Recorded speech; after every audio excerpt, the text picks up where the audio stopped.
কলকাতার ট্যালেন্টের অভাব নেই। অ্যানিমেশনকে দিয়ে কি শুধু এন্টারটেনমেন্টের জন্যই কাজে লাগে? মার্কেট কি বলছে?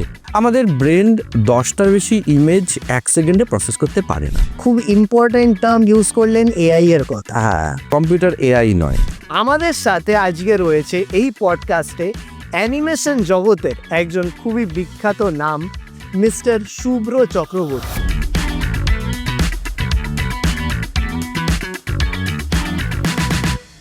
আপনি যে অ্যানিমেশনস এই যে ইন্ডাস্ট্রিতে এত বছর ধরে রয়েছেন, এইটা আপনাকে ইন্সপায়ার করলো কি দিয়ে? মানে স্টার্টিং পয়েন্টটা কি ছিল?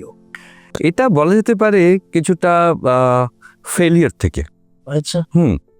সো আমার বাবা অঙ্কের টিচার, আমি অঙ্কে 2 পেয়েছিলাম।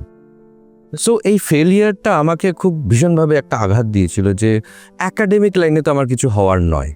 সো কি এমন আছে আমার মধ্যে গুণ যা দিয়ে আমি পথ চলতে পারবো? কেননা একাডেমিক, আমি যে সময় কথা বলছি সেখানে কোনো স্পেশালাইজেশনে কোনো কোর্স কিংবা কিছু ছিল না। সবাই একাডেমিক লাইনেই যেত, যে ফিজিক্স অনার্স নয়, কেমিস্ট্রি অনার্স নয়, সায়েন্স নয়, আর্টস নয়, কমার্স, এইটাই হচ্ছে মেইন স্ট্রিম লাইন। এবং এই লাইনের মাধ্যমেই সবাই সাকসেস পাচ্ছে কিংবা কেরানি হচ্ছে কিংবা ইঞ্জিনিয়ার হচ্ছে, ডক্টর হচ্ছে। সো আমার বাবারও খুব ইচ্ছা ছিল যে আমি ডক্টর হই, নাহলে আমি ইঞ্জিনিয়ার হই। আর তার মধ্যে বাবা হচ্ছে অঙ্কের টিচার, তার একটা তো ড্রিম থাকাই স্বাভাবিক। তো বাবাকে খুব ডিসহার্টেন হতে হয়েছিল, খুব হতাশ হতে হয়েছিল আমার পারফরমেন্স দেখে। কিন্তু তবুও আমি জয়েন্টে বসেছিলাম এবং বুঝেছিলাম this is not my cup of tea. জয়েন্টের কোয়েশ্চেন দেখে তখন স্বভাবতই একটা মনে হচ্ছে আমি কি করতে পারি এমন, আমার মধ্যে কি আছে এমন যেটা দিয়ে আমি আমার জীবন চালাতে পারি। তখন মনে হয় আমি আঁকতে পারি। তো আঁকা দিয়ে কি করা যায়? দেখলাম যে আর্ট কলেজে ভর্তি হওয়া যায়। আর্ট কলেজে ভর্তি হওয়ার পরেও আর্টিস্টরা কি করে? পেন্টিং করছে, পেন্টিং বিক্রি হবে কি হবে না তার উপর ডিপেন্ড করছে। নো, নট দিস ওয়ান, আমাকে এমন কিছু করতে হবে যেটা আমাকে আঁকা দিয়ে আমাকে একটা সাকসেস পেতে পারি। তো আমি তখনকার দিনটা খুব অদ্ভুত, মানে মোবাইল ছিল না, কম্পিউটার ছিল না, ইন্টারনেট ছিল না, একমাত্র ইনফরমেশন জায়গা হচ্ছে আমাদের পেপার, নিউজ পেপার। তো নিউজ পেপার আমি দেখা শুরু করলাম যে কোথায় পড়ানো হয়, কি পড়ানো হয় আঁকা নিয়ে। তখন দেখতে পাই না, অ্যানিমেশনটার মধ্যে একটা আঁকা লাগে। আর তখন কম্পিউটার ছিল না, 3D অ্যানিমেশনও ছিল না। সো একমাত্র আঁকা দিয়েই অ্যানিমেশন হতো, এটা আমি জেনেছিলাম সেই সময়। সো আমি তারপরে একটা জায়গায় অ্যাপ্লাই করি যেখানে ওরা অ্যাজ এ স্টুডেন্ট হিসেবে আমাকে নিয়েছিল এবং একটা স্কলারশিপের মাধ্যমে আমাকে অত টাকা দিতেও হয়নি সেই সময়। সো আস্তে আস্তে কেরিয়ার শুরু হয় অ্যানিমেশনে। আমি হায়দ্রাবাদে যাই হার্ট অ্যানিমেশন একাডেমিতে, সেখানে আমি অ্যানিমেশনের কোর্স করি। তারপরে ফরচুনেটলি তখন ত্রিবান্দ্রমে অ্যানিমেশনের নতুন একটা কোম্পানি ওরা চালু করে, সেটা হচ্ছে টুনস অ্যানিমেশন ইন্ডিয়া। সেখানে ওরা আমাকে অ্যাজ এ ট্রেনি হিসেবে নেয় এবং তারপরে just going on like that. এটা তো আমি বলতেই হবে যে টাইমে আপনি স্টার্ট করেছিলেন না অত বেশি ক্রেজ ছিল, আমার তো মনে হয় না ছিল। কেন কি এখন যতটাও স্টুডেন্টরা জানে, শোনে বা বোঝে, তখন তো এগুলো ছিল না। তাহলে আপনি যে অ্যানিমেশন কথাটা, আপনার কি আশেপাশে কাউকে দেখেছিলেন যে কেউ পড়ছে বা এই টেস্টিং? এটাও খুব মজাদার একটা ব্যাপার, সেটা হচ্ছে তখন অ্যানিমেশন বললে সবাই ল্যামিনেশন বুঝতো। ল্যামিনেশন, আমরা সেই আমাদের সার্টিফিকেট ল্যামিনেট করি, সেই ল্যামিনেশন বুঝতো। তো আমি কাউকে জিজ্ঞেস করলে বলতে অ্যানিমেশন আমি পড়তে চলেছি। ল্যামিনেশন পড়ার কি আছে? তো ল্যামিনেশন একটা জাস্ট একটা পেপার আর প্লাস্টিকের ব্যাপার। না, ইটস অ্যানিমেশন। সো কেউ জানে না তখন, আমাদের কলকাতাতে কোনো ইনস্টিটিউট নেই যেটা শেখায়। তো আমাকে সেই হায়দ্রাবাদে যেতে হয়েছিল, বিকজ সাউথে এটা তখনও একটু টেকনোলজিক্যালি একটু অ্যাডভান্স। আর সেভাবে দেখতে গেলে কোনো ইনস্টিটিউটই ছিল না। একটা জিকা ছিল, এনআইডি ছিল, এনআইডি আহমেদাবাদে। সেখানে অনেক কম সংখ্যক স্টুডেন্টকে ওরা নিত, যেটা সেন্ট্রাল গভর্নমেন্টের অ্যাকচুয়ালি। তো তারপরে ওই প্রাইভেটে আমাকে পড়ে। মানে আপনার মেনলি পড়াশোনাটা ব্যাঙ্গালোরে অ্যানিমেশন নিয়ে যেটা হয়েছে ইনস্টিটিউট বেসিসে, যেটা হায়দ্রাবাদে। হ্যাঁ, হায়দ্রাবাদে আপনি এই পুরো জিনিস। হ্যাঁ। কলকাতাতে এখন কি মনে হয় তখনকার দিন থেকে আজকের দিনে কি ইন্ডাস্ট্রির গ্রোথ আপনার মনে হচ্ছে? কেন কি আপনি নিজে একজন ফাউন্ডার, তাও অ্যানিমেট জোন মতন এত বড় একটা কোম্পানির। তো আপনার কি মনে হচ্ছে আপনি কতটা এর ওপর দিতে পেরেছেন আমাদের এই ইন্ডাস্ট্রিতে, বা কতটা শিফট হয়েছে, আর্ক শিফট, কি মনে হয় আপনার? আমি খুব ফরচুনেট যে আমার কেরিয়ারে একটা লম্বা টাইম আমি পড়াতে পেরেছি। লম্বা টাইম, মানে 2005 থেকে অলমোস্ট 2019 অবধি আমি প্রত্যেকটা বছর অন্তত 20 থেকে 25টা ছেলেকে আমি অ্যানিমেটর করতে পেরেছি। এটা আমাদের নিজেদের স্বার্থেই করেছি, কেন ইন্ডাস্ট্রিতে যে সমস্ত ইনস্টিটিউটগুলো ছিল সেই সময় এখনও আছে, তারা অতটা প্রোডাকশন ওরিয়েন্টেড শেখাতো না। ফলে আমাদের অ্যানিমেশনের স্বার্থেই আমাকে আর্টিস্টকে নিয়ে তাদেরকে 1 বছর ধরে আমরা ফ্রি ট্রেনিং দিয়ে আমরা অ্যাবজর্ব করতাম। সো এই যে কাজটা করতে পেরেছি, তার সঙ্গে শিক্ষার সঙ্গে যুক্ত থাকতে পেরেছি, এটা একটা বড় অ্যাচিভমেন্ট আমার জন্য এবং একটা খুব বড় অবদান ইন্ডাস্ট্রির জন্য, যে অনেক ছেলেমেয়েকে আমি তৈরি করার সুযোগ পেয়েছি। Really I am fortunate that. এবং এবার আসি তোমার দ্বিতীয় প্রশ্ন, সেটা হচ্ছে কলকাতায় কীভাবে শিফট হয়েছে ব্যাপারটা। সাথে একটু চাটাও নিয়ে হ্যাঁ, যাক আমাদের, thank you thank you thank you. যাতে গরম গরম চাটাও একটু এনজয় করা যাক। Really tasty. থ্যাঙ্কস। সো কলকাতায় দেখো, কলকাতার ট্যালেন্টের অভাব নেই। কলকাতায় আগে যে সমস্যাটা ছিল, যেমন আমাকেও বাইরে চলে যেতে হয়েছে সেরকমভাবে দেখতে গেলে, তাই না? তো কলকাতায় যদি কিছু থাকতো, কলকাতা ছেড়ে আমি যেতাম না। ঠিক। তো প্রচুর আমার এই ক্যারিয়ারের এই সময়টায় প্রচুর ছেলে মেয়ে কলকাতা ছেড়ে বাইরে চলে গেছে, because of there is no institute, there is no company. কিন্তু আজকে সিনারিটা পাল্টে গেছে। যেমন হাইটেক একটা বড় কোম্পানি, অ্যানিমেশন আমাদের কোম্পানি আছে, এছাড়াও আছে অন্যান্য অনেক কোম্পানি আছে, যেমন ওয়াকেটুন আছে, তারাও ইন্ডাস্ট্রির কাজ করে। আমরা ডাইরেক্ট নিকোলোডিয়ানের কাজ করি, ডাইরেক্ট আমরা ব্রডকাস্টারের কাজ করি, এছাড়া ফিল্ম আছে, বিদেশি কাজ আছে, সব কিছু আছে। কিন্তু আজকে আমাদের আর্টিস্টদের কলকাতা ছেড়ে বাইরে যাওয়ার দরকার পড়ছে না, এটা একটা বড় শিফট। এবং বলবো আমি উল্টো, যে কলকাতায় বাইরে যে সমস্ত আর্টিস্টরা আছে যারা অনেক দিন আগে গেছে, তারা সবাই বাড়ি ফিরতে চাইছে, রুটে ফিরতে চাইছে। সো এদিক থেকে কলকাতা একটা বড় চেঞ্জেস তো আমার চোখের সামনেই দেখা, এবং এটা ভবিষ্যতে আরও বাড়বে। আচ্ছা, ওকে। আচ্ছা, এটা দিয়ে এই কোয়েশ্চেনটা তো করা আমার খুবই দরকার। এই যে আপনি স্টার্ট করেছেন আপনার ক্যারিয়ারে, যখন আপনি ফার্স্ট কাজ পেলেন, মানে কি প্রজেক্টের ওপর আপনার প্রথম কাজ ছিল এই অ্যানিমেশনের ওপরে? অ্যানিমেশনের উপরে যদি আমি অ্যানিমেটর হিসেবে বলতে হয়, সেটা তো আমি টুনস অ্যানিমেশন ইন্ডিয়া যখন ত্রিবান্ধমে ছিলাম তখন হয়েছে। খুব বিখ্যাত একটা সিরিজে আমি কাজ করার সুযোগ পেয়েছিলাম প্রথম, সেটা হচ্ছে তেনালি রামান, যেটা এখনও ওটিটিতে আছে। সেখানে really I am very fortunate যে সেটায় আমি ট্র্যাডিশনাল অ্যানিমেশন করতে পেরেছি, লাইট বক্স অ্যানিমেশন, যেটা হাতে অ্যানিমেশন করা হয়, এবং সেখানে অ্যাজ এ অ্যানিমেটর হিসেবে আমার নাম রয়েছে। তা আমার কাছে একটা বিশাল গর্বের বিষয়। সো এটা আমাকে বলতে হবে ফার্স্ট প্রজেক্ট হিসেবে এটা আমার কাছে প্রথম একটা ল্যান্ডমার্ক। এছাড়াও যখন আমরা অ্যানিমেশন তৈরি করে তারপরে এত কাজ করেছি আমরা চ্যানেলের জন্য, ব্রডকাস্টারের জন্য, আলাদা করে কিছু বলা যায় না যে এটার জন্য আমরা একটা বেঞ্চমার্ক করতে পেরেছি। প্রচুর কাজ করেছি, টুনসের জন্য কাজ করেছি আমরা। টুনসের থেকে যখন আমরা আলাদা হলাম, অ্যাজ এ এমপ্লয়ি যখন ছিলাম, পরে তো আমি অ্যাজ এ আমার ফাউন্ডার হিসেবে আমি অ্যানিমেশনে, কিন্তু টুনসের কাজ আমরা প্রচুর করেছি তারপরে। তো সেই সূত্রে অনেক কাজ, প্রচুর কাজ। তো এই যে ফার্স্ট প্রজেক্ট আপনি করলেন, ওই টাইমে ফার্স্ট লার্নিং আপনার কি ছিল ওই প্রজেক্টটা করার পরে, যেটা আপনি মনে করলেন যে না, আমি ইনস্টিটিউটে তো পড়িয়েছি বা আমি নিজে শিখেছি, কিন্তু যখন এই কাজটা করলাম এই জিনিসটা আমি নতুন শিখলাম এবার? অ্যাকচুয়ালি প্রত্যেকটা কাজ সেরকম দেখতে গেলে নতুন, আমাদের কাছে নতুন একটা চ্যালেঞ্জ নিয়ে আসে, এবং সেটাই কিন্তু আমাদের ড্রাইভিং ফোর্স বলা যায়। যে এই কাজটা করলাম, নতুন কাজটা যদি একই রকমের হয় তাহলে ইটস বোরিং। তো ওই জন্য আমরা কি করি, নতুন কাজটাকে আমাদের একটা পাইপলাইন বলে একটা জিনিস থাকে, নতুন পাইপলাইন সেট করতে হয় যে এই কাজটা কি স্পেশাল আগেরটার থেকে। তার জন্য আমরা নতুনভাবে ওটাকে তৈরি করি, নতুনভাবে পুরো স্ট্রাকচারটা বানাই এবং চ্যালেঞ্জের মুখোমুখি হই। এবং চ্যালেঞ্জ ট্রাবল শুট করা, এটাই আমাদের কিক দেয় যে একটা নতুন প্রজেক্টে এটা ট্রাভেল আসছে, সে ট্রাভেলটা বিভিন্নভাবে আসতে পারে, বিভিন্ন জায়গা থেকে আসতে পারে। যে হয়তো ডেডলাইন ম্যাচ করতে পারছি না আমরা, হয়তো হতে পারে যে আমাদের কোয়ালিটি ম্যাচ করছে না, হয়তো হতে পারে যে আমাদের যে টেকনিক্যাল একটা কোনো স্পেসিফিকেশন আমরা ম্যাচ করতে পারছি না। সো সেই জায়গাগুলোতে আমরা ট্রাবল শুট করতে হয় আমাদেরকে।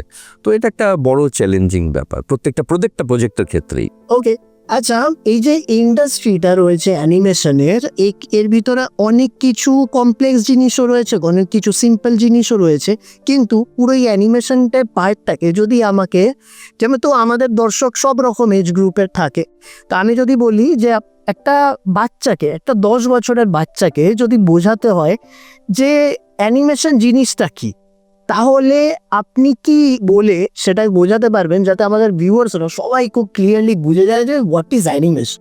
খুব ভালো প্রশ্ন, ভীষণ ইন্টারেস্টিং প্রশ্ন এটা।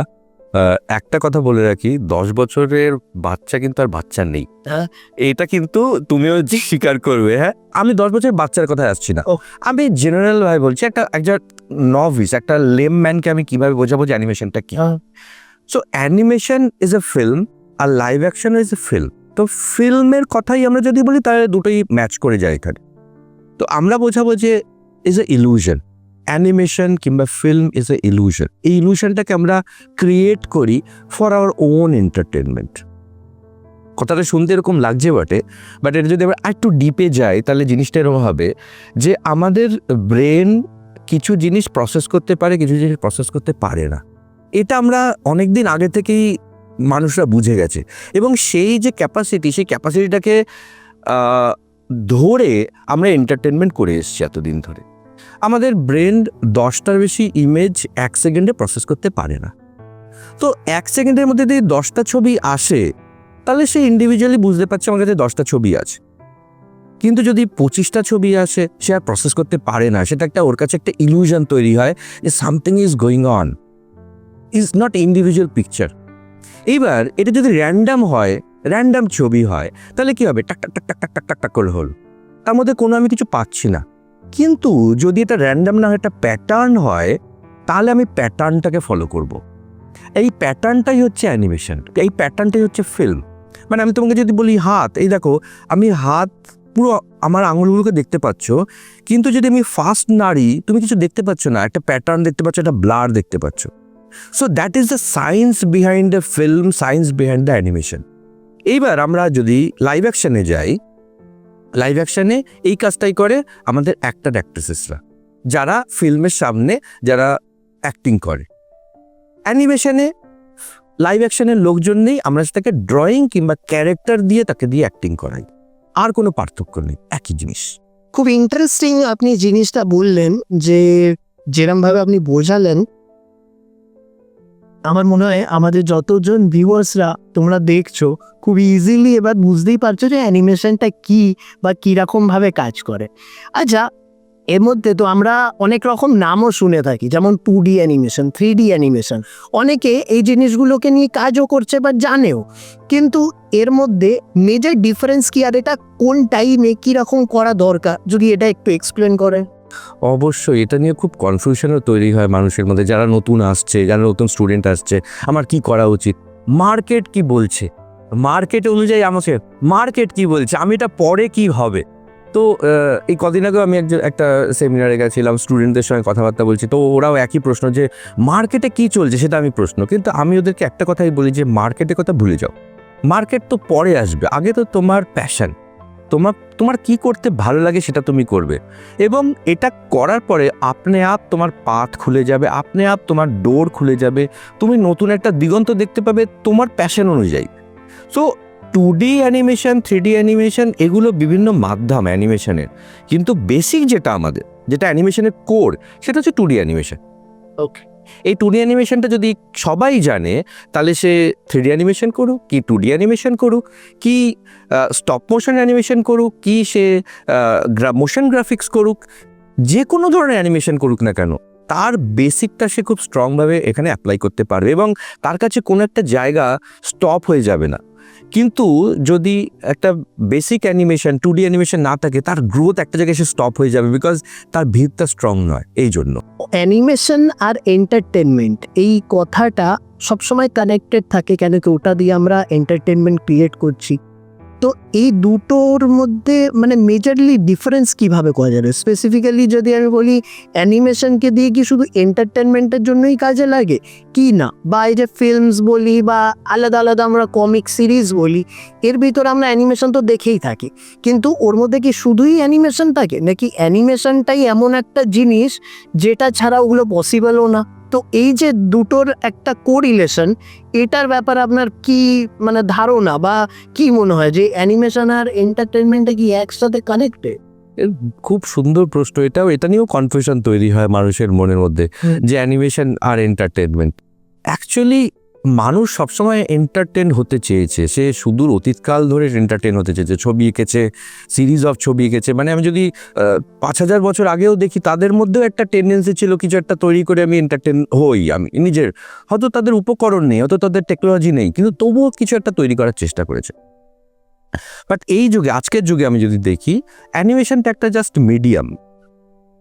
এন্টারটেনমেন্টের জন্য ইউজ করতে পারি এই মিডিয়ামকে, আমি আমার বিজনেসের জন্য ইউজ করতে পারি, আমি আমার এডুকেশনের জন্য ইউজ করতে পারি, আমি আমার প্রমোশনের জন্য ইউজ করতে পারি, আমি আমার যেগুলো ধরো এক্সপ্লেনার ভিডিও আছে সেখানে আমি ইউজ করতে পারি, আমার কোনো প্রোডাক্টের জন্য আমি ইউজ করতে পারি। Is a vast, it is not only just limited in entertainment. Entertainment একটা একটা পার্ট বলতে পারো এর মধ্যে অ্যানিমেশনের, বাকিটা কিন্তু ভাস্ট, অনেক কাজে আমরা ইউজ করতে পারি। আর অ্যানিমেশনের এমন ছোট ছোট জায়গায় অ্যাপ্লিকেশন যেটা আমরা ভাবতেও পারি না যে এটা কি অ্যানিমেশন অ্যাকচুয়ালি। যেমন ধরো যদি বলি আমি একটা সিনেমাটা লাইভ অ্যাকশন, কিন্তু এন্ড ক্রেডিটটা হচ্ছে সেটা তো অ্যানিমেশনে। তো অ্যানিমেশন কোথায় কোথায় ঢুকে গেছে সেটা আমরা ভাবতে পারি না। আমরা এরকম প্রচুর ভিডিও করেছি, এক্সপ্লেনার ভিডিও করেছি, প্রচুর ভিডিও করেছি আমরা। যেরকম ধরো অ্যামাজনের জন্য আমরা একটা ভিডিও করেছি, সেখানে ওরা এমপ্লয়ীদেরকে বোঝাবে অ্যামাজন কোম্পানিতে গেলে কি কি করতে হয়, এটা পুরোটাই অ্যানিমেশনে করা। তো এটা কোথাও দেখতে পাওয়া যাবে না। অ্যামাজনে যারা জয়েন করছে তাদের জন্য শুধুমাত্র এক্সপ্লেনেশন যে এটা করা উচিত, এটা করা উচিত নয়, ডুজ ডোন্টস, এটার জন্য অ্যানিমেশন করতে হয়। তুমি এখন শুনলে অবাক হবে যে ডাক্তারি যে শিক্ষা প্রতিষ্ঠানগুলো আছে সেখানে এখন খুব মেজরলি যে যে সব ব্যবচ্ছেদ যেটাকে বলা হয়, যে মরা কেটে বোঝানো, এগুলো প্রায় উঠে যাচ্ছে। এর জায়গায় ওরা 3D অ্যানিমেশন ইউজ করছে যেটা ভার্চুয়াল। সেখানে স্টুডেন্টরা অনেক পরিষ্কারভাবে বুঝতে পারছে যে কোন জিনিস কোথায় কি আছে, এবং তারা কাটা ছেঁড়া করে শুরু করে সব কিছু অ্যানিমেশনে হচ্ছে, বাট ইজ ইন্টারেক্টিভ। সো এটা ভাস্ট, ইঞ্জিনিয়ারিংয়ে অসাধারণভাবে উন্নতি করেছে অ্যানিমেশন। সো এখানে আর এন্টারটেনমেন্টে আটকে নেই অ্যানিমেশনটা। তো তার মানে এখন আমরা চারিদিকে টাচ আমরা দেখতেই, চারিদিকে যদি আমি লক্ষ্য করি তবে অনেক সময় কি হয় আমরা মিস করে বেরিয়ে যাই বা ভাবি না, কিন্তু অ্যাকচুয়ালি আপনি বলার পর আমিও বুঝতে পারি হ্যাঁ, ঠিক আছে, এগুলো তো আমরা দেখতে পাই খুব ভীষণভাবে আছে। একটা মোবাইল খুললেই তুমি দেখতে পাবে অ্যানিমেশনের ভরপুর অ্যাপ্লিকেশন তার মধ্যে। সো এটার আলাদা করে শুধু আমি ফিল্ম আমি যদি পাই চার্ট দেখি, পাই চার্টে হয়তো দেখবো যে এটা হয়তো শুধুমাত্র ফিল্মে 25%, আর বাকিটা অন্যান্য সাবজেক্টে রয়েছে। তুমি যে কমিক্সে বললে, অ্যাকচুয়ালি সেরমভাবে দেখতে গেলে আমাদের সেন্ট্রাল গভর্নমেন্ট পুরো এই অ্যানিমেশন ইন্ডাস্ট্রিকে একটা এক ছাদের তলে আনার চেষ্টা করছে, সেই চেষ্টা এখনও চলছে, প্রচেষ্টা। এটা হচ্ছে AVGCXR বলা হয়, সেই পুরোটা একসঙ্গে আমব্রেলাটাকে একটা ফোরাম।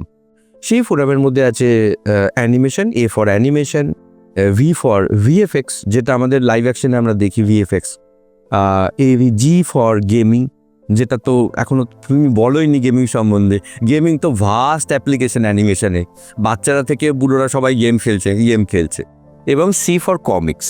এই কমিক্সে একটা অভূতপূর্ব একটা চেঞ্জেস আসছে বিকজ অফ মোশন কমিক্সের জন্য।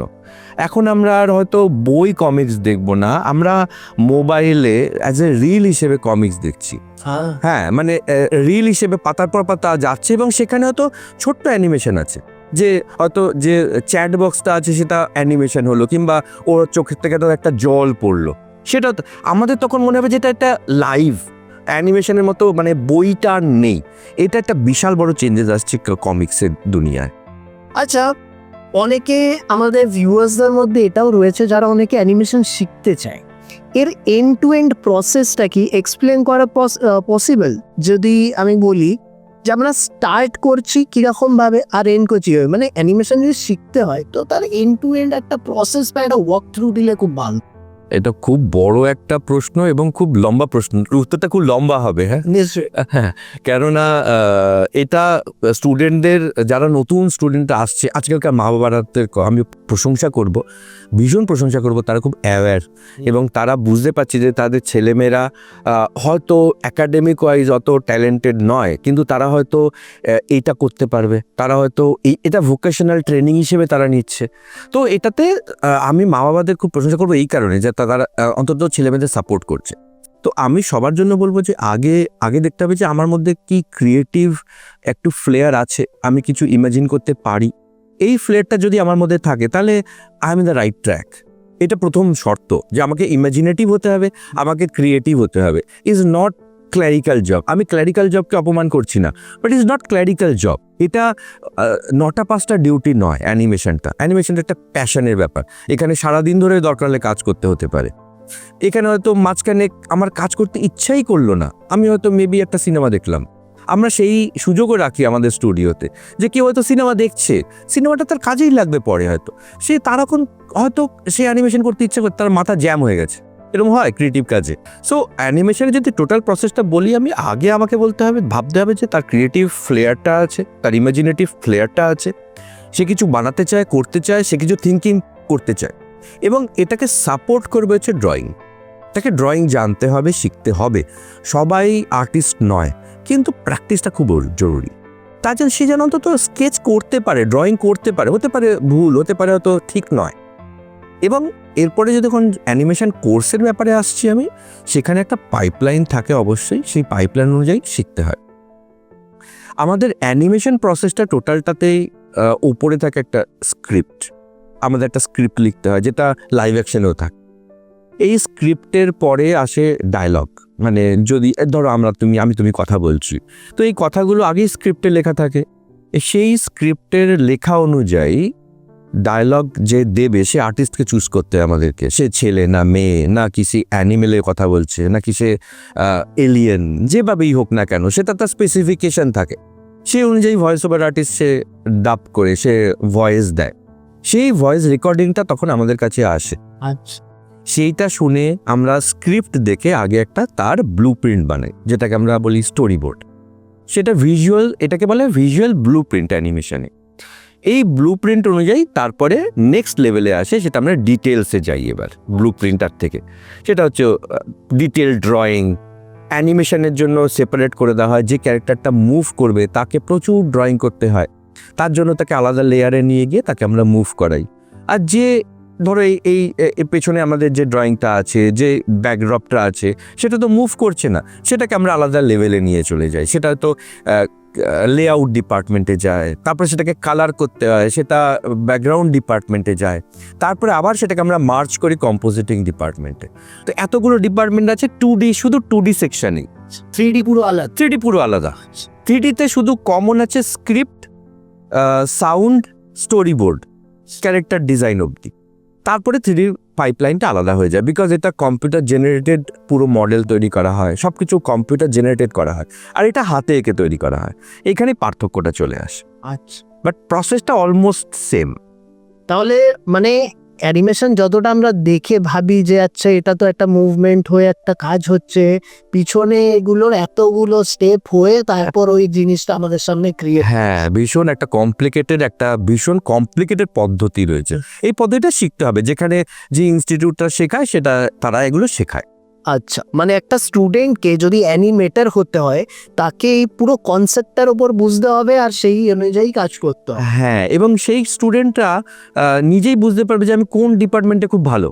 মানে এখানে যে ডিপার্টমেন্টগুলো বললাম আমি, যে স্ক্রিপ্ট রয়েছে, তার হয়তো ভয়েস খুব ভালো, সে ভয়েস আর্টিস্ট হতে পারে। সে যত ব্লু প্রিন্ট তৈরি করতে খুব ভালো, স্কেচি, সে ভিজুয়াল করতে পারে খুব ভালো, সে স্টোরি বোর্ডে যেতে পারে। এবার কেউ যদি ক্যারেক্টার ডিজাইন করতে পারে খুব ভালো, সে ক্যারেক্টার ডিজাইনার হতে পারে। সে হয়তো খুব ভালো ব্যাকগ্রাউন্ড ড্র করতে পারে, সে ব্যাকগ্রাউন্ড ডিপার্টমেন্টে যেতে পারে। এরকমভাবে তার ইন্টারেস্ট অনুযায়ী সে ডিপার্টমেন্টে শিফট হয়ে যায়। মানে শুধুমাত্র একটা রোলে এটা সীমাবদ্ধ না, অনেক কিছু ইজ এ টিম ওয়ার্ক এবং এই টিম ওয়ার্কটা এরকম হয়, আমরা যেরকম ভাবে রিলে ব্যাটন দেই না, রিলের একটা রেস হয় যে আমরা আমাদের কাজটা শেষ হয়ে গেল নেক্সট ডিপার্টমেন্টকে দিয়ে দিই আমরা, এরকম ভাবে জিনিসটা হাত টু হাত ঘুরতে ঘুরতে ঘুরতে ঘুরতে প্রোডাক্টটা শেষ হয়, but is a total team work. অনেকেই কিন্তু তোমরা ভাববে যে দেখো অ্যানিমেশন করব তো আমি বসে একটা ড্র করে ওটাকে মুভ করিয়ে দেবো অ্যানিমেশন, তাহলে এখন তোমরা জানলে যে এর পিছনে কিন্তু কতগুলো স্টেজেস রয়েছে যার পিছন দিয়ে হয়। আর তোমাদের জন্য এটা গুড অপরচুনিটিও, যদি কেউ অ্যানিমেশন তোমরা শিখতে চাইছো কতগুলো জব রোলে তোমরা নিজেদেরকে ইন্টারভিউ করতে পারবে, সেটাও কিন্তু ভেবে রাখো। আচ্ছা, অ্যানিমেশন করতে গেলে তো অবভিয়াসলি আমাদের অনেক সফটওয়্যারসের দরকার হয়, আর প্রচুর সফটওয়্যারস নতুন এখন আসছে, আগে থেকেও কিছু সফটওয়্যারস চলে আসছে যেগুলো ইভলভ হয়েছে টাইম টু টাইম। তো বেস্ট সফটওয়্যার টুলসগুলো কোনগুলো যেগুলো শেখা উচিত একজন অ্যানিমেটর যে হতে চাইছে তার জন্য? আমি সফটওয়্যারের থেকেও আগে বলবো তাকে ড্রয়িং করা উচিত। আচ্ছা, কেননা সফটওয়্যার কখনো ড্রয়িং করতে পারে না, কম্পিউটার নিজে কখনো ড্রয়িং করতে পারে না। পেপার ড্রয়িং বলছে? পেপার ড্রয়িং থেকে আমি ওটাইতে আসছি, পেপার ড্রয়িংটা কিভাবে আমি ডিজিটাল ড্রয়িংয়ে শিফট করব। ওকে, তো আমাদের এটা বুঝতে হবে যে সফটওয়্যারের কাজটা কি আর কম্পিউটারের কাজটা কি আর আমার কাজটা কি। কম্পিউটার নিজে থেকে কিছু করে না, কম্পিউটার এআই নয়। হ্যাঁ ঠিক। সফটওয়্যারও এআই নয়, সফটওয়্যার নিজে থেকে কিছু করতে পারে না, এটা একটা টুল। যেরমভাবে যদি আমি নিজে ম্যানুয়াল যদি ড্রয়িং করি, পেন্সিল পেন আমার কাছে একটা টুল।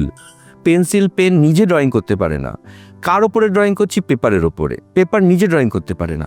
ঠিক সেরকমভাবে এটা হচ্ছে ডিজিটাল মাধ্যম, যেখানে আমরা কম্পিউটারের মাধ্যমে সফটওয়্যারের মাধ্যমে আমরা আমাদের ক্রিয়েটিভ আর্টটাকে ফুটিয়ে তুলি। এইবার এইখানে আমাদের আসছে সফটওয়্যার। এবার এই সফটওয়্যারটা শেখা, প্রথমেই সবাই সফটওয়্যার শিখতে যায়, আমি সবাইকে সাজেস্ট করবো আগে তুমি ড্রয়িং শেখো, সফটওয়্যার পরে সফটওয়্যার শিখতে হার্ডলি 1 সপ্তাহ লাগে, ম্যাক্সিমাম 1 মাস লাগে, তারপর প্র্যাকটিসের উপর ডিপেন্ড করে সে কতটা ফ্লেক্সিবল হয়ে উঠলো। সফটওয়্যার যদি বলো, আমাদের 2Dতে খুব ভালো একটা সফটওয়্যার আছে যেটা আমরা প্রফেশনালি আমরা ইউজ করি ব্রডকাস্টারদের জন্য, সেটা হচ্ছে ফ্ল্যাশ। সেটা এখন আপগ্রেডেড হয়ে CS3 হয়ে গেছে, অ্যানিমেট CC হয়ে গেছে। আর 3Dতে অনেক সফটওয়্যার আছে, তার মধ্যে কিছু আছে ওপেন সোর্স সফটওয়্যার, কিছু আছে মানে কিনতে হবে, যেমন ধরো মায়া আছে, ম্যাক্স আছে। 2Dতে ফটোশপ আছে যেখানে আমরা পেন্টিং করি, যেটা সেগুলো সব কিনতে হয়। অটোডেস্ক আছে, অটোডেস্কের আন্ডার এগুলো। আর এছাড়াও আছে আনরিয়েল আছে, তোমার ব্লেন্ডার আছে। ব্লেন্ডার যে একটা সফটওয়্যার, সেটা হচ্ছে যেটা কেনার দরকার নেই, যেটা ফ্রি, ওপেন সোর্স, যেটা স্টুডেন্টরা খুব সুন্দরভাবে ইউজ করতে পারে। এবং শুনলে অবাক হবে, ফ্লো বলে একটা মুভি রিসেন্টলি অস্কার পেল, যেটা টোটালটাই ব্লেন্ডারে করা। তাই? ভাবতে পারবে না। সিনেমাটা এখন OTTতে আছে, দেখতে পারো। তুমি ভাবছো সবাইও এই জিনিসটা কিন্তু দেখো, তাহলে নিশ্চয়ই দেখো। আমি এটাকে সাজেস্ট করব। ফ্লো একটা বিড়ালের ওপরে সিনেমাটা, যেটা অস্কার পেয়েছে, এবং টোটাল সিনেমাটা সফটওয়্যার ফ্রি ব্লেন্ডারে করা হয়েছে। অস্বাভাবিক, মানে খুবই ভালো একটা ব্যাপার। হ্যাঁ, আচ্ছা, এই যে আপনি বললেন পেপার ড্রয়িং এর ব্যাপারে, আমি ছোটবেলায় কি করতাম, একটা মোটা খাতার আলাদা আলাদা পেজে এক একটা ফ্রেম মতন কিছু এঁকে ওটাকে এরকম হ্যাঁ, আমার একটা মুভমেন্ট। হ্যাঁ, তাহলে কি আমি নিজেকে অ্যানিমেটর বলতে পারবো? অবশ্যই নিশ্চয়ই, because you have that flair, that আমি একটা কিছু মুভ করাতে চাই, আমার মধ্যে সেই আইডিয়াটা আছে মুভ করানোর। দ্যাটস এ টেকনোলজি, যেটা আমরা করলাম সেটা টেকনোলজি। আমি তোমাকে একটু আগেই বললাম যে আমাদের সায়েন্সটা কি এর পেছনে, যে আমরা যদি একটা প্যাটার্নে মুভ করাই, আমরা যদি খুব স্পিডে ছবিগুলো চালাই, তাহলে এটা অ্যানিমেশন হয়ে যাবে, তাহলে এটা মুভ করছে বলে মনে হবে। ইজ এ ইলুশন, মুভ করছে না আদৌ, বাট ইলুশন তৈরি হবে যেটা মুভ করছে। তো এটা আমরা ফ্লিপ বুক বলি, আমরাও প্রচুর করেছি, প্র্যাকটিস করি, খুব মজাদার ব্যাপার, খুব মজাদার। আচ্ছা, এই যে এখন আপনি যেটা বলছিলেন এর ভিতরে একটা খুব ইম্পর্টেন্ট টার্ম ইউজ করলেন, এআই এর কথা। হ্যাঁ, এখনকার দিনে এর তো মানে একটা বুম হয়ে রয়েছে চারিদিকে। একদম। AR রয়েছে, অগমেন্টেড রিয়েলিটি, VR রয়েছে, ভার্চুয়াল রিয়েলিটি, চশমা পরে এলো, এখন কিছু করছে তার সাথে AI, সব মিলে ঝুলে তাহলে এই অ্যানিমেশন ইন্ডাস্ট্রিতে কি এফেক্ট ফেলছে? এদের কি প্রভাবটা অতটা বেশি স্ট্রং হচ্ছে, নাকি ইন ফিউচার হতে পারে? কি মনে হয় আপনার? এটা খুব কন্ট্রোভার্সিয়াল একটা প্রশ্ন যেটা তুমি করলে নির্ময়। সেটা হচ্ছে এআইটা আমি পরে আসছি, আগে AR VR আর মিক্সার নিয়ে বলেন। দেখো, যেরমভাবে আমরা সিনেমা দেখতে যাই, যে কোনো ধরনের, এই কিছুদিন আগে আমি একটা সিনেমা দেখলাম ফ্যান্টাস্টিক ফোর, সেটা 3D সিনেমা, আমাকে চশমা পরে সিনেমাটা দেখতে হয়েছে এবং আইম্যাক্সে। সো এটা হচ্ছে একটা মাধ্যম, সিনেমাটা একটা মাধ্যম দিয়ে আমি দেখছি, এটা হচ্ছে চশমা পরে আমার আরও বেশি ফিল হচ্ছে যেটা 3D। সো সেরকমই এআর, সেরকমই ভিআর, আর সেরকমই মিক্সার। এর সঙ্গে কিন্তু ফিল্ম মেকিংয়ের আলাদা করে কোনো প্রবলেম নেই, কোনো কন্ট্রাডিকশন নেই এখানে। মানে আমি একটা ফিল্ম 2Dতে বানাতে পারি, আমি একটা film as a film live action বানাতে পারি, আমি একটা ফিল্ম 3Dতে বানাতে পারি, আমি একটা ফিল্ম স্টপ মোশনে বানাতে পারি। এটার সঙ্গে কিন্তু এআর ভিআর মিক্সার কিংবা 3D গ্লাসে কোনো কন্ট্রাডিকশন নেই, এটা একটা মাধ্যম। তো এবার আমি যদি একটা ফিল্ম বানাই যেটা এআর মানে অগমেন্টেড রিয়েলিটি, অগমেন্টেড রিয়েলিটিটা একটু এক্সপ্লেন করে দিই ব্যাপারটা কীরকম। সেটা হচ্ছে আমরা অনেক সময় গেম খেলেছি, টোকেমন খেলেছি, আমাদের আগে এগুলো অনেক বেশি প্রবলেম হতো, এখন অনেকটা কমেছে। সেটা হচ্ছে আমরা মোবাইলে যখন খেলতাম তখন দেখা যায় পোকেমন বসে আছে, হয়তো চেয়ারে বসে আছে, আমি যে ক্যামেরা যে জায়গাটা ধরছি সেখানে বসে আছে। এটা এমনভাবেই ডিজাইনটা করা ছিল, পোকেমন গো, হ্যাঁ।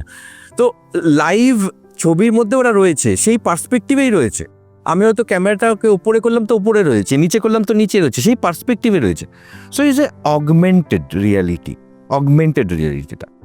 এরপরে আসছি ভিআর, এটা হচ্ছে ভার্চুয়াল রিয়েলিটি। যে নর্মালি যেটা আমরা মলে দেখি, যে চশমা পরে বড় একটা গ্লাস পরে দেখছে, ভার্চুয়াল গ্লাস যেটা থাকে, সেটা আমরা গেমে ইউজ করি প্রচণ্ডভাবে এবং খুব সীমিত, কেন ওটা অনেকক্ষণ পরে থাকা একটুখানি হেডেকের ব্যাপার। এটা চোখের সামনে থাকে, তো এটা হয়তো মাইগ্রেন আছে যা তার প্রবলেম হতে পারে, কিন্তু এটা খুব ভাস্টলি বাড়ছে। এরপরে হয়তো আমরা ভালো কথা দুর্গাপুজোর সময় আমরা ইউজ করেছি, অনেক সময় দুর্গাপুজোয় আমরা ভার্চুয়াল রিয়েলিটি ইউজ করেছি। হয়তো সে বাড়িতে বসেই সেই জায়গাটায় চলে গেছে, যেটা হয়তো খুব বড় একটা বিখ্যাত দুর্গাপুজো, সেখানে তাকে যেতে হয়নি ভিড়ের মধ্যে। এটা কি করে করা হয়েছে, আগে থেকেই তারা শ্যুট করে নিয়ে এসছে, পুরোটা শ্যুট করে নিয়ে এসে স্টিচ করে দিয়েছে। এবার আমি যেদিকেই তাকাবো সেদিকেই দেখতে পাবো যেটা আছে, মানে ভার্চুয়ালি আছে, 360 ভিউ আছে আমার কাছে। তো এটা আমি সেইখানে পৌঁছে যাচ্ছি, ভার্চুয়ালি আমি পৌঁছে যাচ্ছি সেখানে। এছাড়াও 3D ব্যাকগ্রাউন্ড করা থাকে, কোনো একটা রোলার কোস্টার রাইড হচ্ছে, হয়তো বাচ্চারা গিয়ে ভয় কাঁপছে, অনেক কিছু। এটা হচ্ছে ভার্চুয়াল রিয়েলিটি।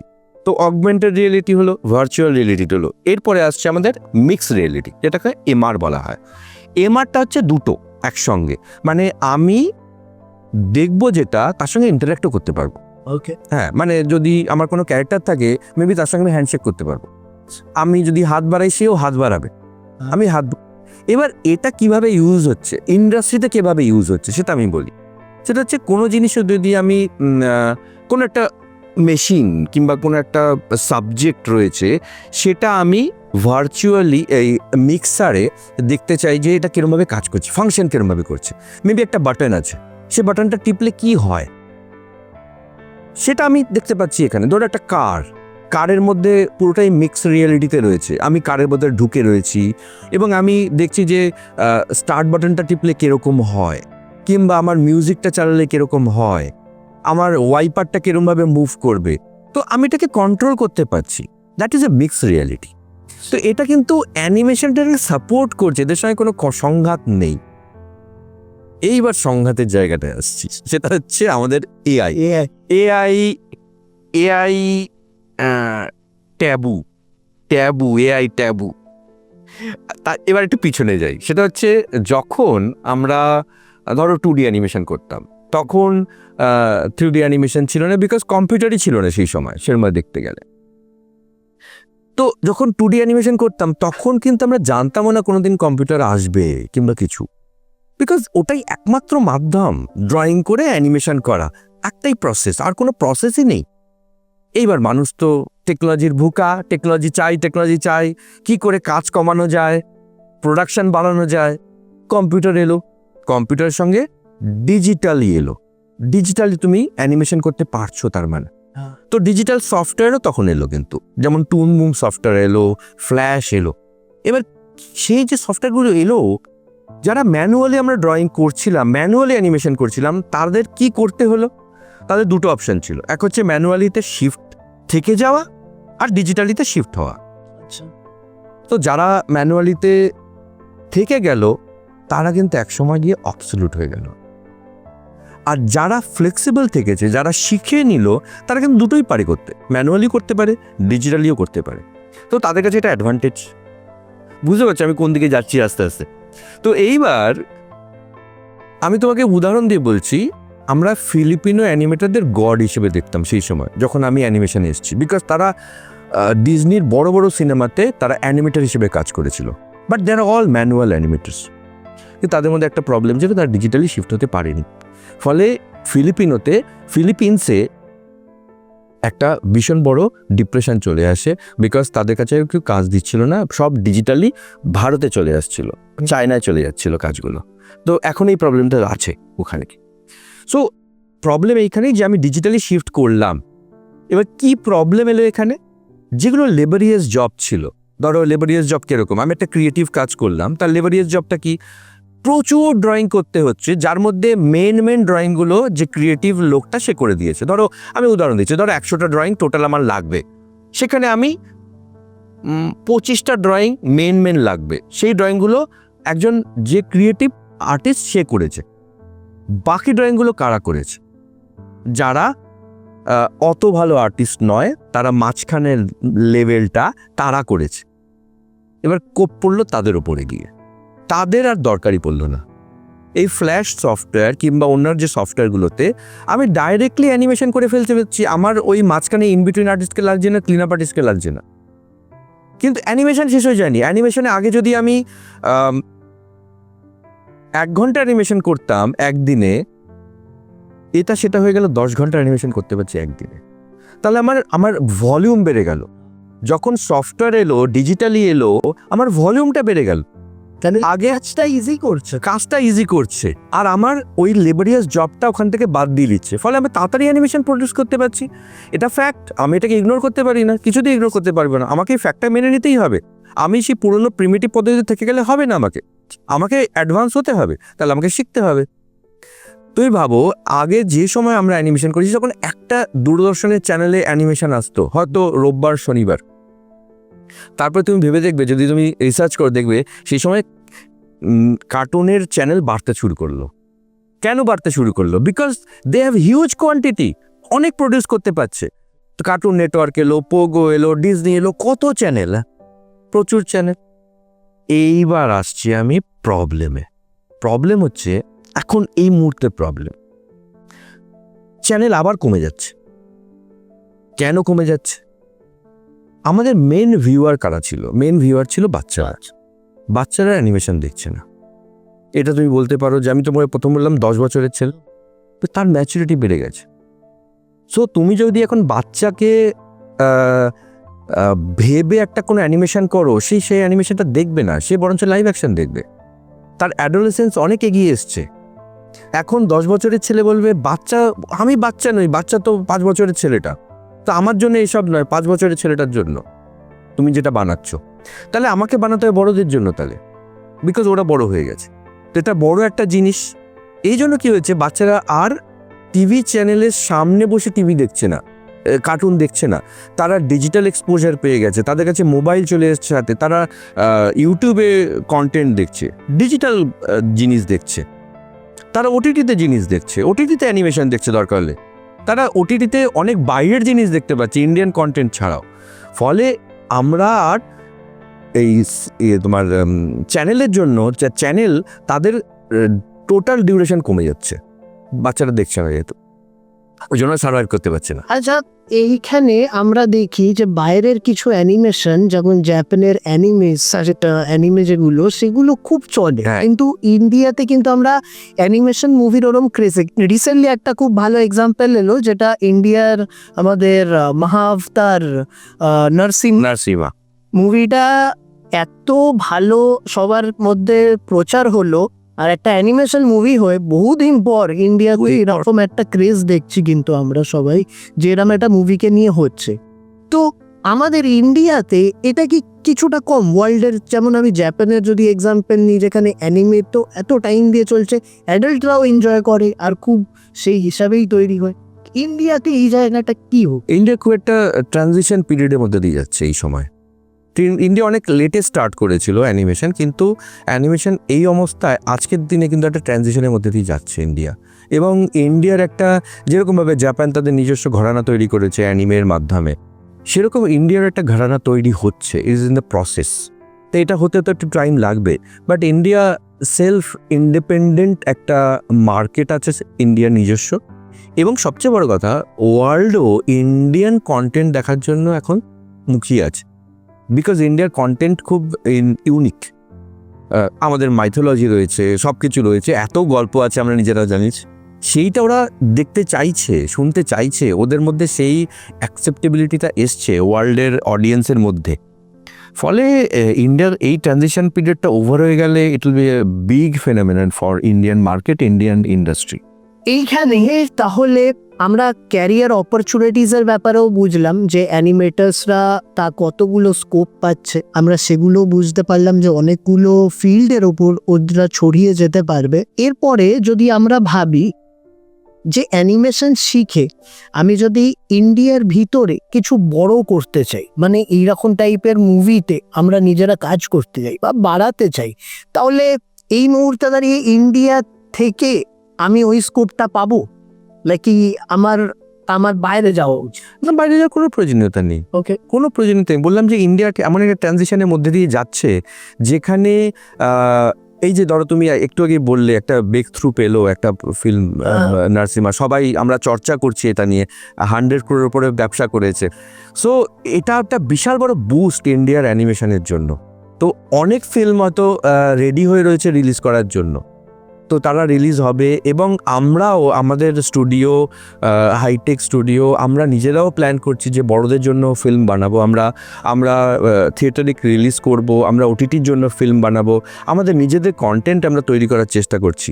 তো আমার মনে হয় এখনকার স্টুডেন্টদের আর বাইরে যাওয়ার সেরকমভাবে দরকার পড়বে না। ইন্ডিয়াতে ইজ এ বিগ মার্কেট, ইন্ডিয়াতে স্টুডিও প্রচুর রয়েছে। এই মুহূর্তে কাজের একটু সমস্যা আছে, বাট আমার মনে হয় ইভেনচুয়ালি এটাও সলভ হয়ে যাবে। আমার মনে হয় না খুব বেশি প্রবলেম ওরা ফেস করতে হবে, বাইরে যেতে হবে। আচ্ছা, অ্যানিমেটার্সের জন্য এন্ট্রি লেভেল রোলসগুলো কি হতে পারে? মানে একদম যে ফ্রেশার যে শিখলো, তার এন্ট্রি লেভেলে কোন টাইপের জব সে এক্সপেক্ট করতে পারে? যদি সে যে কোনো 2D অ্যানিমেশন শেখে, 3D অ্যানিমেশন শেখে, তাকে তো অ্যাজ এ ট্রেনি হিসেবেই প্রথমে কাজ করতে হবে। কিংবা কোথাও যদি সে কোনো ইনস্টিটিউট থেকে পাশ করে, কোনো স্টুডিওতে সে অ্যাজ এ অ্যাপ্রেন্টিস হিসেবে কাজ করতে পারে, কিংবা জুনিয়র হিসেবে কাজ করতে পারে ফর এক্সপিরিয়েন্স। আচ্ছা, যদি কেউ চায় যে আমরা ইন্ডাস্ট্রি জয়েন না করে ফ্রিল্যান্সিংয়ে কাজ করতে চাই, খুব ভালো প্রশ্ন। কেন কি নাকি ভাবে যে আমরা নিজেদের কিছু একটা করব, নিজেরাই ফ্রিল্যান্স করে? খুব বড় প্রশ্ন করেছে ওটা। এটা অ্যাকচুয়ালি স্টুডেন্টদের সঙ্গে অনেক সময় ইন্টারাক্ট করতে গিয়ে এই প্রশ্ন জবাব আমাকে দিতে হয়েছে। হ্যাঁ, তো সেটার কি পসিবিলিটিস রয়েছে এখানে? অবশ্যই। আর তার কিরকম, সে যদি ওটা করেই নিজের ফিউচার বানাতে চায়, ওটা কি পসিবল? অবশ্যই পসিবল, কিন্তু আমি বলবো প্রথমেই ফ্রিল্যান্স আর্টিস্ট হওয়ার স্বপ্ন না দেখাই ভালো। কেন না, এর কতগুলো কারণ আছে তার। সেটা হচ্ছে তাকে একটু প্রফেশনাল হতে হবে। সে স্টুডেন্ট জাস্ট একটা কাজ শিখেছে, তাকে তো কেউ কাজ দেবে না। মানে তুমি যদি উদাহরণ দিই তোমাকে, তুমি কি একজন জাস্ট জুনিয়র ডক্টরের কাছে তোমাকে নিজেকে সঁপে দেবে, নাকি একজন সিনিয়র ডক্টরের কাছে তুমি যাবে? তাই না? এটা নর্মাল ব্যাপার। সে ক্লায়েন্টও কিন্তু একই। ক্লায়েন্ট একজন জুনিয়র আর্টিস্টের কাছে সে কেন কাজ দেবে? তার কাছে লায়াবিলিটি আছে, সো সে স্টুডিওকেই কাজ দেবে। তো আমার সাজেশন হচ্ছে যে তুমি অ্যাজ এ জুনিয়র আর্টিস্ট হিসেবে কিছুদিন কোনো স্টুডিওতে কাজ করো। অবশ্যই তোমার ভিশন হবে তুমি ইন্ডিভিজুয়ালি হয়তো তুমি ফ্রিল্যান্সে কাজ করতে পারো, কিংবা ইন্ডিভিজুয়ালি তুমি এন্টারপ্রেনার হিসেবে তোমার নিজের স্টুডিও করতে পারো, ছোট বুটিক স্টুডিও করতে পারো 4-5 জনের বন্ধুরা মিলে। কিন্তু আগে আমি সাজেস্ট করব তুমি কিছুদিন স্টুডিও এনভায়রনমেন্টে কাজ করো, তাহলে তুমি প্রবলেমগুলো ফেস করবে অন্তত, নাহলে তোমাকে আননেসারি স্ট্রাগল করতে হবে। তো আমি এটাকে অবশ্যই অ্যাপ্রিসিয়েট করবো। ইন্ডিভিজুয়ালি করো, ফ্রিল্যান্সে কাজ করো, বাড়িতে বসে কাজ করো, বাট কিছুদিন অন্তত 1 বছর 2 বছর তুমি স্টুডিওতে কাজ করো। আচ্ছা, তোমাদের অনেকেই কিন্তু এটা ভেবে থাকছিলে যে ফ্রিল্যান্সিং করেই আমরা করে নেব। এইটা তোমরা বুঝলে, দেখো যে কোনো কাজ করার জন্য তোমার একটু কিন্তু ইন্ডাস্ট্রি ট্রেনিং খুবই ইম্পর্টেন্ট। এটা তোমাদের জন্যই হেল্প করবে আগে গিয়ে। তো তোমরা যারা ভাবছিল, হোপফুলি তোমরা এই কোয়েশ্চেনটা ক্লিয়ার হয়ে গেছে। স্যালারি রেঞ্জ নিয়ে আমরা কথা বলবো ভাবছিলাম, কিন্তু যেটা আমি অলরেডি শুনলাম যে এখানে স্যালারি রেঞ্জ একদম লো থেকে একদম হাই অবধি যেতে পারে। আর আমি যত যেরকম প্রজেক্ট পাবো সেই হিসাবে আমি আমার স্যালারিটাকে বাড়াতেও থাকতে পারবো, মানে স্কোপ এখানে খুব ভালো মতন। ভালো, একদম। তো স্টুডেন্টরা যদি কেউ ভাবছে যে আমরা অ্যানিমেশন নিয়ে পড়ছি, আমাদের ফিউচার সিকিউর হবে কি না, তো ওটা তো একটা মিথই বলতে পারি, কেন কি একদম, ওরা একদম। ডান্সের একটা একদম ফিউচার বানাতেই পারে। নিশ্চয়ই। তো তোমরা ওই জায়গাটা থেকেও কিন্তু এই জায়গাটাতে পেয়ে গেলে যে হ্যাঁ আমরা অ্যানিমেশন করছি বলে এরম না যে আমরা পাবো না অপরচুনিটি, তো তোমরা কিন্তু অপরচুনিটি তোমার কাছে ভরে ভরে থাকবে। আচ্ছা, অ্যানিমেশনের এই ইন্ডাস্ট্রি নিয়ে বা অ্যানিমেশন নিয়ে অনেকের অনেক কিছু মিসকনসেপশন থাকে। আপনি কিছু শুনেছেন যে এই যে আপনি ধরুন কিছু সেমিনার করাচ্ছেন বা কোথাও, যে কারোর থেকে এমন একটা শুনলেন না, বললেন এটা আবার কি শুনছি আমি, এগুলো তো পুরো মিসকনসেপশন। এরকম কি কোনো এক্সপিরিয়েন্স আছে? তাহলে একটু আমরাও শুনি স্যার। প্রচুর মিসকনসেপশন হয়েছে। একটু এআই নিয়েই তুমি যেটা উত্তর তখন প্রশ্ন করেছিলে, সেটা আমরা এআই অবধি যেতে পারলাম না। এআই নিয়েই প্রচুর মিসকনসেপশন রয়েছে যে এআই কি আমাদের ইন্ডাস্ট্রিকে রিপ্লেস করে দেবে, এআই এর জন্য কি আমরা কিছুই করব না। তো আমি একটা জিনিসই বলি যে আমাদের যদি খিদে পায়, সেটা তো এআই কখনো আমাদের খিদে মেটাতে পারে না। ঠিক। এআই একটা জায়গা পর্যন্ত করতে পারে, ডিজিটাল কাজ করতে পারে সবকিছু, কিন্তু ফিজিক্যাল যে কাজগুলো আছে আমাদের, সেটা তো এআই কখনো রিপ্লেস করতে পারে না, তাই না? আমাদের কেটে গেলে এআই সেই যন্ত্রণাটা নিতে পারবে না আমাদের। তো সেরকম আমাদের ইন্ডাস্ট্রির যে কাজটা আছে সেটার এআই কি করতে পারে? আমি একটু যেটা বললাম, যেটা লেবারিয়াস যে জবটা আছে সেইখানেও কাট ডাউন করতে পারে, কিন্তু একটা জায়গার পরে ক্রিয়েটিভ কাজেও কিছু কাজ করতে পারবে না, সেটা মানুষকেই করতে হবে, মানুষকেই চিন্তা করতে হবে। এআই সেটাকে হেল্প করবে, এনহ্যান্স করবে। আমরা শুধু শুধু এআই নিয়ে প্রচণ্ডভাবে ভাবছি। আরেকটা কি করবে, হয়তো কস্ট কাট ডাউন করতে পারে, যেটা হয়তো আমার 5 লাখ টাকা খরচা হচ্ছিল, এআই এর জন্য হয়তো আমার 2 লাখ টাকা খরচা করতে হবে, কিন্তু ভলিউম বেড়ে যাবে। আমি তখন একটা জায়গায় 5টা বানাবো, অনেক বেশি ভলিউমে হবে। তোমাকে যে উদাহরণটা দিলাম আমি, যে আগে আমার 1 ঘন্টা কাজ করতাম একদিনে, আমি তখন 10 ঘন্টা কাজ করতে পারবো। তো অনেক বেশি কনজিউম হবে, লোকও অনেক বেশি, এখন কনজিউমেবল লোক অনেক বেশি, তো কনজিউম বেশি হবে। এআই সেটা আমাকে হেল্প করবে শুধুমাত্র, এটাতে শুধু শুধু ভয় পাওয়ার কিছু নেই। এটা একটা বড় মিসকনসেপশন এআই নিয়ে। দ্বিতীয় মিসকনসেপশন হচ্ছে মার্কেট কি আছে সেটা দেখে আমি পড়বো। এটা তোমাকে প্রথমেও বললাম, আমি মার্কেট দেখে পড়ে লাভ নেই। মার্কেট তুমি যখন পড়তে শুরু করেছো আর তুমি যখন শেষ করবে, মার্কেট তখন চেঞ্জ হয়ে গেছে। অনেকে আছে শুধু টাকার জন্য, যে হ্যাঁ। কোনটার ওইটাই মার্কেট, ওটাই মার্কেট। মানে এরকম শুনতে পাওয়া যায় যে কোনটা স্যালারি বেশি আমি সেটাই নিয়ে। একদম, they are in the wrong direction, because এটা ক্লারিক্যাল জব নয়। বারবার আমি বলছি, এটা একটা প্যাশনেট জব। আমার যদি 3D-তে যদি বলি, আমি ধরো 3D-তে কেউ লাইটিং করতে ভালোবাসে, সে লাইটটা বোঝে যে কোন দিক থেকে লাইট, সে ফটোগ্রাফি নিয়ে খুব প্যাশনেট, তো সে মডেলিংয়ে গিয়ে ভালো লাগবে না তার, সে রিগিংয়ে গিয়ে তার ভালো লাগবে না। রিগিং একটা সাবজেক্ট, মডেলিং একটা সাবজেক্ট। কিংবা আমি যদি বলি টেক্সচার, যদি বলি আমি কেউ যদি বলে ফার নিয়ে কাজ করবে, ভিএফএক্স নিয়ে কাজ করতে চায়, সে অন্য জিনিসে এনজয় করবে না। সেখানে বেশি স্যালারি হতেই পারে, কিন্তু আমাকে একটা ব্যালেন্স করে চলতে হবে যে আমি আমার ক্রিয়েটিভ যে স্যাটিসফ্যাকশন আর আমি যে টাকা রোজগার করছি তার মধ্যে কি আমার ব্যালেন্স আছে। শুধুমাত্র টাকা রোজগার করে যাবে, তুমি ডিপ্রেস হয়ে যাবে। তুমি শুধুমাত্র ক্রিয়েটিভ কাজ করে যাবে, টাকা পাবে না, ডিপ্রেস হয়ে যাবে। তো ইজ এ ব্যালেন্স। তোমার এই ব্যালেন্সটা হয়ে গেলে তুমি you are in balance, no problem. আচ্ছা, আপনি তো প্রচুর প্রজেক্টসে অলরেডি কাজ করেছেন, আগেকার টাইমে এখনকার টাইমে বা সব মিলিয়ে ঝুলিয়েও কিরম চ্যালেঞ্জেস আপনি নিজে ফেস করেছেন, যে এইগুলো আমি ফেস করলাম বা বুঝলাম যে হ্যাঁ এইগুলো একটু চ্যালেঞ্জিং এখনও রয়েছে, বা এই চ্যালেঞ্জেসগুলো এই প্রজেক্টে পাচ্ছি, বা ওই প্রজেক্টে এইরকম একটা চ্যালেঞ্জেস পেলাম। তো কী চ্যালেঞ্জেস পেলেন এটা একটু যদি বলেন, তাহলে আমাদের ভিউয়ার্সদের বুঝতে সুবিধা হবে, বা ওরা ওই জায়গা থেকে এড়িয়ে নিজেদেরকে নিয়ে যেতে পারে। আমি তোমাকে প্রথমে বললাম যে প্রত্যেকটা প্রজেক্ট ইজ ভেরি চ্যালেঞ্জিং। প্রত্যেকটা প্রজেক্ট, একটা প্রজেক্ট চ্যালেঞ্জ রয়েছে তার মানে যে নেক্সট প্রজেক্টটা আমার কাছে ইজি হয়ে যাবে এরকম নয়। এই প্রজেক্টে যে চ্যালেঞ্জেসটা ফেস করেছি সেটা হয়তো আমরা সলভ করতে পেরেছি, কিন্তু নেক্সট প্রজেক্টে নতুন প্রবলেম। তোমাকে কয়েকটা উদাহরণ দিই। সেটা হচ্ছে কিছু চ্যালেঞ্জেস আছে ক্লায়েন্টকে নিয়ে, কিছু চ্যালেঞ্জেস আছে। ক্লায়েন্ট অনেক সময় জানে না যে তার কি চাই, এবার সে শুধু বলে দেয় যে আমার এটা ভালো লাগছে না, কী করবে আমি জানি না। বিগ চ্যালেঞ্জ আমাদের কাছে, তাকে স্যাটিসফাই করা। এবং তুমি জানো না কোন পাথে যাবে। অনেক ক্লায়েন্ট আছে, দে আর ভেরি স্পেসিফিক, আমার এটা চাই, এটাই চাই আমার, তুমি এটাকে আমাকে ম্যাচ করিয়ে দাও। দ্বিতীয়ত চ্যালেঞ্জ হচ্ছে টেকনিক্যাল কিছু চ্যালেঞ্জ চলে আসে, ধরো এইটা আমার পছন্দ, যেটা টেকনিক্যালি ঠিক আছে, বাট টেকনিক্যালি আমার এরকম চাই না, আমার এরকম স্পেসিফিকেশন চাই। ধরো কিছু স্পেসিফিকেশন আছে ওদের, সেটা আমরা প্রথমে জানলাম না, এটা তো আমাদেরই মিস্টেক, আমরা জানতে পারিনি এই স্পেসিফিকেশনে চাই। মানে সাপোজ ধরো বলে দিচ্ছি, ওদের এন্ড প্রোডাক্ট 2K রেজলিউশনের চাই না, 4K রেজলিউশনে চাই। আচ্ছা, এটা এক ধরনের চ্যালেঞ্জ, এটা হচ্ছে টেকনিক্যাল চ্যালেঞ্জ। ধরো ওরা বললো যে, পরে গিয়ে বললো যখন আমাদের প্রোডাক্টটা রেডি হয়ে গেছে, তখন গিয়ে বললো যে না, এটা আমার না 4K রেজলিউশনে চাই, 2K রেজলিউশনে চাই না।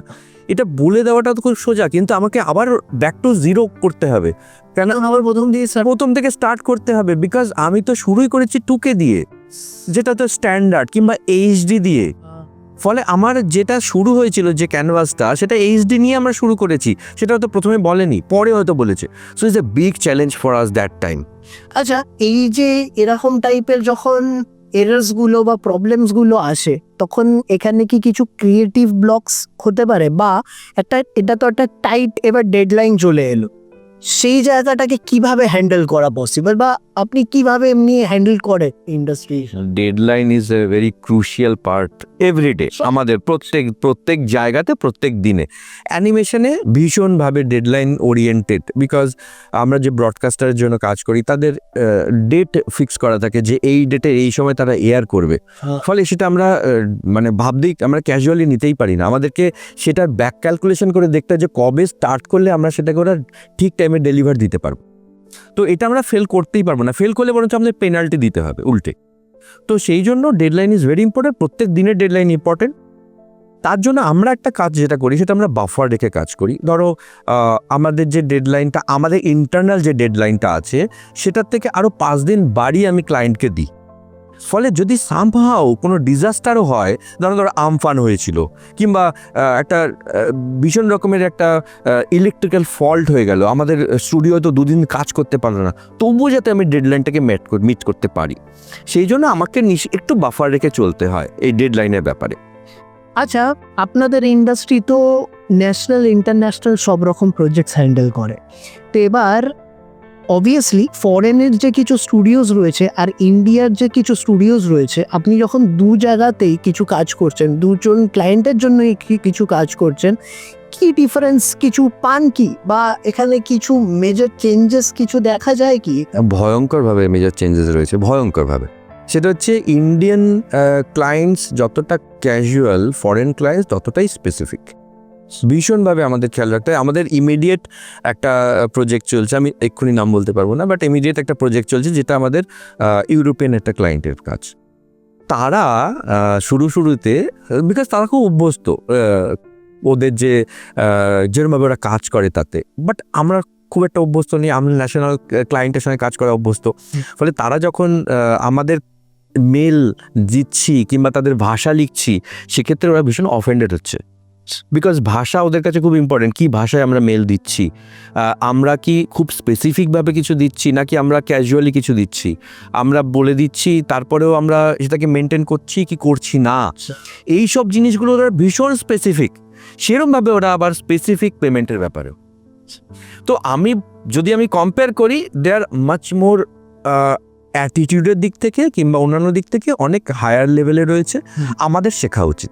আপনারা এই যে এত রকম কাজ করছেন, আমি যদি স্পেসিফিক্যালি ইন্ডাস্ট্রি না, শুধু ধরুন আপনাকে জিজ্ঞেস করলাম যে আপনি এখনকার দিনের, এই যে আপনি বললেন যে কার্টুন কমে যাচ্ছে, যে বাচ্চারার ভিতরে ম্যাচুরিটি আমরা বেশি দেখছি, কিন্তু আমায় যদি ওরকম বাচ্চাদেরও একটু এঙ্গেজ করতে হয়, আর কেন কি দেখতে গেলে তো তারা বাচ্চাই, তাদের ম্যাচুরিটি বাচ্চা, দ্যাট ইজ ফাইন, কিন্তু ওরা বাচ্চা স্টিল।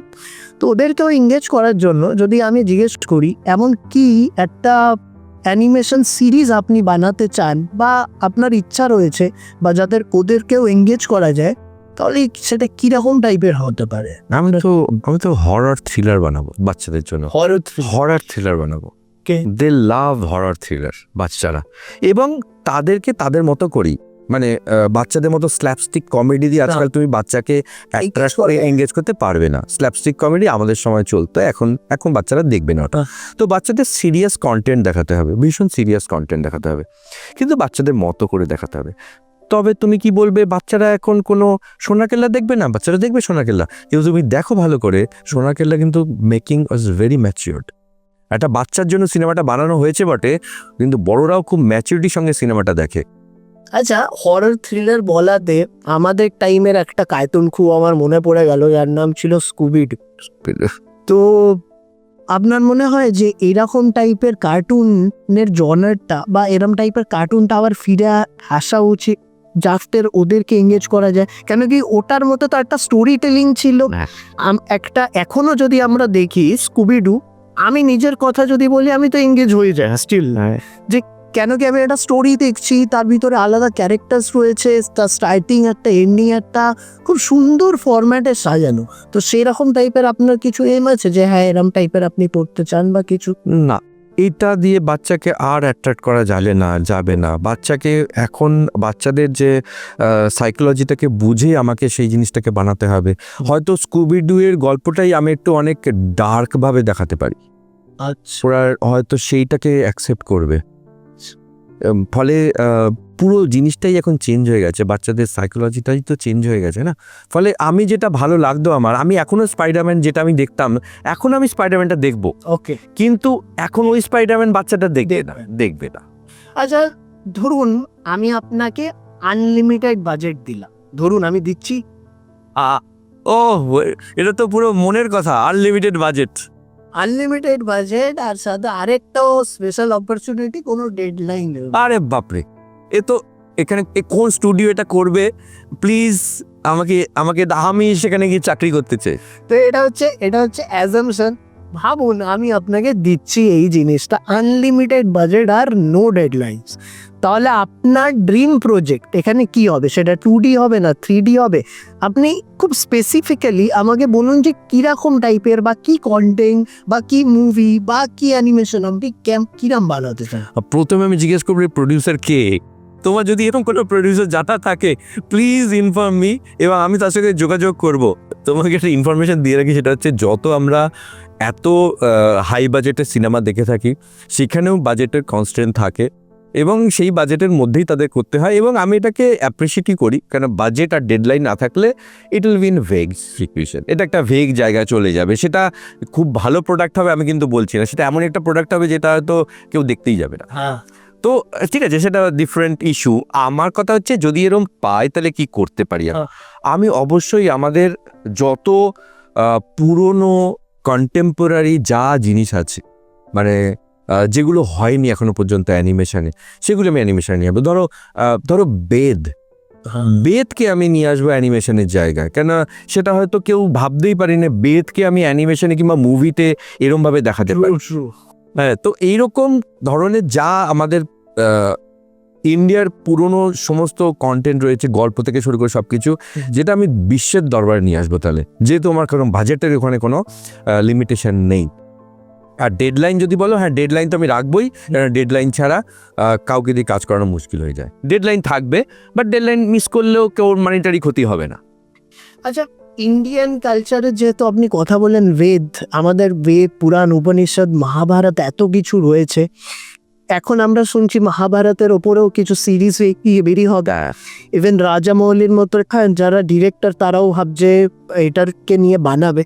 তো আপনার কিছু এরকম ভাবতে পারেন যে মহাভারতকে নিয়ে একটা পুরো হোল ফ্লেজেড একটা অ্যানিমেশন সিরিজ বানানো উচিত এই টাইমের জন্য, যাতে ইউথদের আর অ্যাডাল্টদের সবাইকে কানেক্ট পাওয়া যায়। কেন কি ওর মধ্যে তো শেখার মানে অসংখ্য জিনিস রয়েছে। একদম। তো এই জিনিসটাকে কি মেইন স্ট্রিম লাইনে আনাটা উচিত, বা এটার কি কিছু আমরা দেখতে পাবো ইন ফিউচার গিয়ে যে এরকম কেউ ভাবছে, যেহেতু আপনি ইন্ডাস্ট্রির মধ্যেই আছেন একদম? আমাদের পুরনো দিনে যদি আমি যাই, সেই সময় আমরা ছোটবেলায় মহাভারত দেখেছি, তারপরেও বড়বেলায় আরও মহাভারত হয়েছে এবং অনেক মহাভারত হয়েছে বিভিন্নভাবে, এবং সবগুলোই প্রচণ্ডভাবে পপুলার এবং সবাই খুব অ্যাপ্রিসিয়েট করেছে।